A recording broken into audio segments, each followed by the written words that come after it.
Le 10 février 2023, en début de soirée, la voiture de Pierre Palmade a percuté de plein fouet un autre véhicule qui arrivait en sens inverse.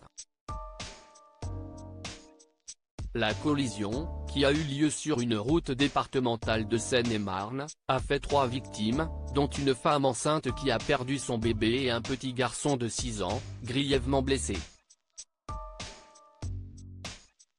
L'enquête a rapidement établi que Pierre Palmade, accompagné de 2 autres individus ce soir-là, avait pris le volant sous l'emprise de stupéfiants.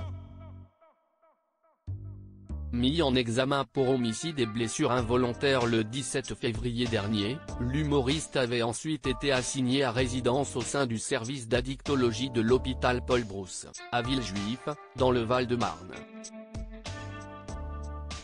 Pierre Palmade @dr Le 27 février, Pierre Palmade a été placé en détention provisoire puis remis en liberté, sous contrôle judiciaire, le 7 mars suivant. Dans l'attente de son procès, il poursuit sa cure de désintoxication à l'hôpital Pellegrin de Bordeaux, où il s'est installé pour se rapprocher de sa famille.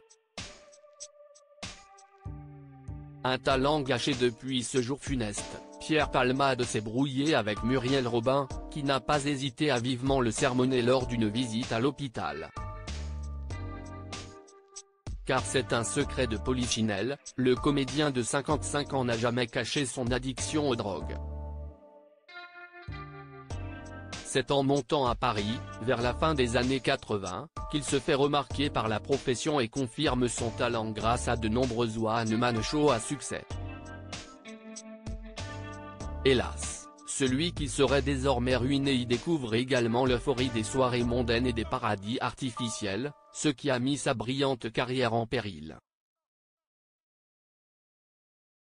Malgré avoir tenté à plusieurs reprises de se défaire de son mal, Pierre Palmade a toujours fini par replonger, comme le confiait Michel Larocque dans les colonnes de Paris Match, « Il a vraiment essayé et j'en suis le témoin », assurait-elle.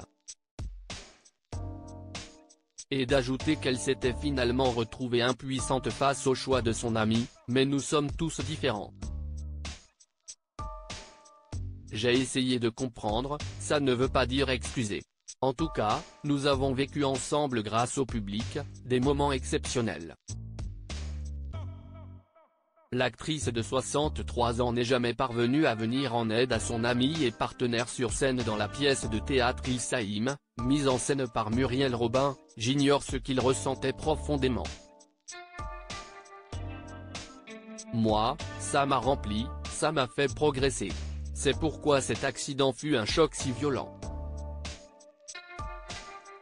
Ils s'aiment vraiment. » Contrairement à la compagne d'Anne Le Naine, Michel Larocque n'a pas tourné le dos à Pierre Palmade. Bien qu'elle ait supprimé toutes ses photos avec lui sur son compte Instagram, celle qui vient de se séparer de François Baroin a révélé qu'elle était toujours en contact avec l'ex-mari de Véronique Sanson. Au cours d'un entretien accordé à Ciné Télé Revue ce jeudi 23 novembre 2023, Michel Larocque a d'abord donné son avis quant à une éventuelle fiction inspirée de cette histoire tragique. « Si c'est fait de manière honnête, tant mieux », a-t-elle déclaré. Michel Larocque et Pierre Palmade @dr Elle a ensuite affirmé qu'elle n'avait pas coupé les ponts avec Pierre Palmade. « J'ai de ses nouvelles », a-t-elle indiqué, précisant toutefois qu'elle ne le ménageait pas, même si elle a fait le choix de rester présente à ses côtés. « Quand j'ai quelque chose à dire sur Pierre ou à Pierre, je le dis à Pierre. » Le procès de Pierre Palmade devrait s'ouvrir au printemps 2024. Il risque jusqu'à 7 ans d'emprisonnement et 100 000 € d'amende.